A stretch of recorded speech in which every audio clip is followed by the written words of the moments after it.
एकीकडे मिफ्ता सुरू होतं, मिफ्ताचे हे होतं, पण त्यातून कलाकारांना निवडून आणणं हे अवघड होतं. कारण त्यांच्या इकडे तालमी सुरू होत्या, इकडे रिहर्सल्स सुरू आहे, ती लोक तिकडे स्वतःचं एक लाईफ एन्जॉय करतायत, लंडनमध्ये एक वेगळाच ट्रॅक सुरू आहे, असं सगळं करत असताना एकीकडे फंक्शन सुरू आहे, दररोज क्रिकेटची मॅच आहे, काय ना काय घडतंय. अशात त्या कलाकारांना पकडणं म्हणजे इनफॅक्ट ते काय होतं नेमकं तसं थोडंसं ते कठीण होतं काम सगळं ते, कारण ते प्रत्येक कलाकार रिहर्समध्ये होते, प्रत्येक कलाकार, त्यामुळे त्यांना मग त्या याच्यातून आधी आदल्याशी सांगणं वगैरे, तरी पण थोडंसं मॅनेज करता थोडासा वेळ गेला, कारण ते आता आपल्याकडे दिवस पण कमी होते, त्या कमी दिवसामध्ये सगळं करायचं होतं. एक रिअलिस्टिक एक चेहरा आहे वीणा जामकरचा, की तो खूप बोलका आहे, तो अभिनयासाठी खूप संवेदनशील म्हणजे असं जो म्हणता येईल तसा आहे, आणि ती खूप संवेदनशील कलावंत आहे, उत्तम कलाकार आहे. तिचं ज्या वेळेला तू ग्लॅमरस लुक मधला फोटो शूट करताना मी होतो तिकडे, तर त्यावेळेला नेमकं तिला त्या लुकमध्ये आणणं हा काय थॉट होता? कारण त्यावेळेला तू शूटमध्ये इतका बिझी होतास की म्हटलं फक्त ऐकूया की तुझं नंतर ज्यावेळेला इंटरव्ह्यू करू त्यावेळेला. ते ॲक्च्युली वीणा जामकरचा आपण असं ग्लॅमरस लुक अजून बघितलं नव्हतं. माझा हेतू काय असतो की आपण जर शूट करतो तर पूर्णपणे त्या कलाकारांना वेगळा लुक देऊन देण्याचा प्रयत्न करून त्याचं शूट करावं, कारण आपण रेग्युलर शूट तर आपण बघतोच, पण तिला लंडनमध्ये तिला स्थायिक तिला दाखवतो लंडनमध्ये, तर ते यंग कॅरेक्टर आहे, ते यंग कॅरेक्टर तिला दाखवताना म्हणजे असं तिला मी काय प्रॉपर्टीवर दिलं नाही हातामध्ये वगैरे, ती नॉर्मल फक्त उभी आहे. बेकर स्ट्रीटचं स्टेशन घेतलं आहे, कारण ते तिकडे ट्रेन पहिली सुरू झाली लंडनची, तिकडून स्टार्ट झालेलं आहे, तर ते त्या स्टेशनवरती मी तिथं शूट केलं आहे, त्या ट्यूब रेल्वेच्या बाजूला तिचा, आणि तो तिला असा तिला म्हणजे रेड हेअर असं दिला, शॉर्ट हेअर दिलं तिला, आणि परत जीन्स आणि टी शर्टमध्ये वगैरे अशी ॲटिट्यूड लुकमध्ये ती बघते असं. पण नंदू असं असेल काही गोष्टी ठरवल्या असतील आणि लंडनमध्ये शूट करताना काही गोष्टींची बंधनही असतील, त्यामुळे काही ठिकाणी ऍडजस्टमेंट करावं लागलं असेल. म्हणजे तुझी एखादी कॉन्सेप्ट असेल की ठरली की हा कलाकार आपण अशा तऱ्हेने प्रेझेंट करू, पण त्याला पुढे मोडता घालावं लागलं, कारण आता सगळं चकाचक फिनिश्ड असं दिसतंय कॅलेंडर, पण हे करताना थोडंसं काही.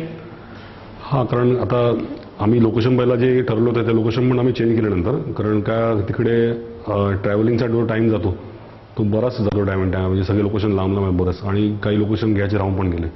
तसंच काही कलाकारांच्या बाबतीत पण झालं, काही असं थोडंसं काही कॉन्सेप्ट चेंज केला आहे मोमेंटला वगैरे असं. कोण कलाकार होते? संतोष जुवेकरचं मी चेंज केलं. तर संतोष जुवेकरला ॲक्च्युली तिकडे एक हॉटेल आहे हिलटॉन म्हणून, तिकडून आम्ही टॉप शॉट घेणार होतो, तो बसला बारटेंडर म्हणून दाखवतो त्याला, आणि पाठी बॅकग्राऊंड ती काचेची बिल्डिंग असल्यामुळे पाठी नाईट शॉट पूर्ण दिसतो लंडनचा, सगळे लाईट वगैरे पूर्ण दिसतो. आता संतोषला कशा पद्धतीने केल्यास प्रेझेंट? संतोषला आता मी 3 गेटअप दिलेत कॅलेंडरमध्ये एकाच पेजवरती, म्हणजे तो रोड साईड दाखवली ती याची बिग बेनची पाठची बाजू आहे, तिकडे टेलिफोन बूथ आहे, टेलिफोन बूथला उभा असलेला संतोष जुवेकर तिकडे, त्या बाजूला अजून एक बेअर बॉडीमध्ये संतोष जुवेकर आहे, आणि अजून एक राईट साईडला पण संतोष जुवेकर आहे, तो शाहरुख खानच्या ह्याच्यामध्ये स्टाईलमध्ये, म्हणजे शाहरुख खान, आमिर खान आणि सलमान खान, 3 खान मटेरियल तर संतोष वगैरे टाकलं.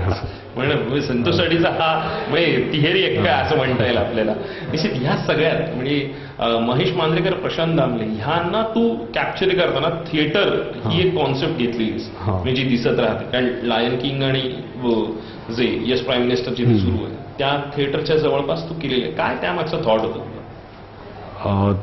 ते ॲक्च्युली थिएटर आर्टिस्टच्या अँगलनेच केलं मी खरं ते, पण ते आता थिएटर आर्टिस्टमुळे थिएटरमध्ये शूट केल्यानंतर तो महेश मांजरेकर लायन असा नाही, लायन किंग असं म्हणजे लायन किंग मला गेटअप नाही आहे त्यांचा. नाही, पण एक मराठी इंडस्ट्रीतला एक मोठा लायन असं लायन किंगच्या हिशोबाने मी म्हणजे लायन सारखं त्यांचं हे आहे, म्हणजे त्यांचं व्यक्तिमत्व तसंच आहे, म्हणजे किंग आहेत ते, तर ते त्यांचा तो लायन किंग या बॅकग्राऊंडला ते एकदम परफेक्ट सूट होतं, आणि ते त्यांनी म्हणजे त्या कॅरेक्टरमध्ये येण्याकरता त्यांनी वेगळा त्याकरता गेटअप त्यांनी केला. महेश प्रशांतचं आपुलं म्हणजे प्रशांतचं मी केलं ते यस प्राईम मिनिस्टर थिएटरच्या बाहेर केलं, कारण ॲक्च्युली थिएटरमध्ये केल्यानंतर ते तिकडचं लोकेशन कळत नाही म्हणून ते बाहेरचा व्ह्यू घेतला मी सगळं तो, आणि महेशनी खास त्या ह्याच्याकरता टॅटू पण काढला होता लायनचा शूट करता वगैरे.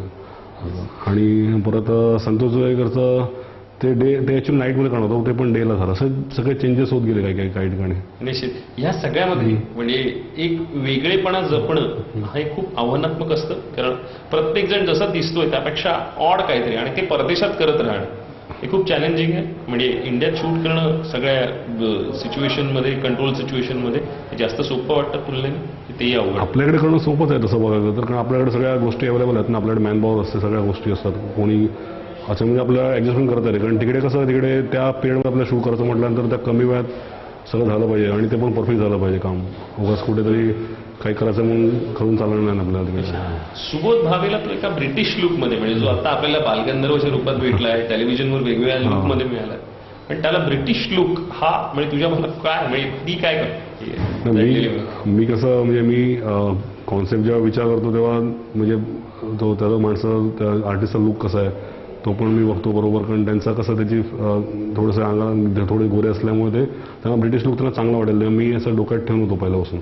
आणि त्यांना लॉंग हेअर पण त्यांना चांगले दिसतात, त्यांचे ब्लॅक हेअर आहेत ते. तिकडे मी गोल्डन हेअरचं विक त्यांना दिलं आहे आणि थोडीशी मोठी मुस्टाच वगैरे असं, आणि डॉग घेऊन चाललं तसं रस्त्यावरचा एक शॉट घेतला आहे. म्हणजे आत्ता पुढच्या वर्षीच्या कॅलेंडरची आत्तापासून जुळवाजुळव केली आहेस की काय आता वेगळं सुरू आहे मनात? नाही, आता नक्की आहे. गेल्या वर्षीपेक्षा या वर्षीचा कॉन्सेप्ट पूर्ण वेगळी होती.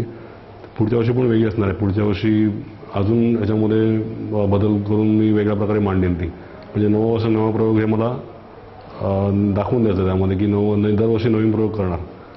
आणि तो ह्या कलाकारांची साथ मला भरपूर आहे, त्यामुळे तो सक्सेसफुल होतो आहे. तेवढं सपोर्ट करतात मला प्रत्येक ठिकाणी. कारण मी त्यांना सांगितलं हा गेटअप तुम्हाला करायचा आहे, तर मग ते व्यवस्थित मग मी ट्रायल करून वगैरे मग पुढे शूट करतो. नंतर सगळं काही चेंजेस असले चेंजेस पण त्यामध्ये करून देतो सगळं. ते कलाकारांचा सपोर्ट भरपूर आहे त्या गोष्टी करता मला. निश्चित इतक्या आपलेपणाने बोललास नंदू, थँक्यू सो मच. आणि तुझी ही दिनदर्शिका म्हणजे लोकांच्या मनात घर करून राहू, कारण नुसतीच ती भिंतीवर राहू नये. आणि कलाकार आपले आहेत, त्यामुळे त्यांचा आपलेपणा सगळीकडे पसावा, यासाठी आपलेपणाने बोललास. Thank you so much.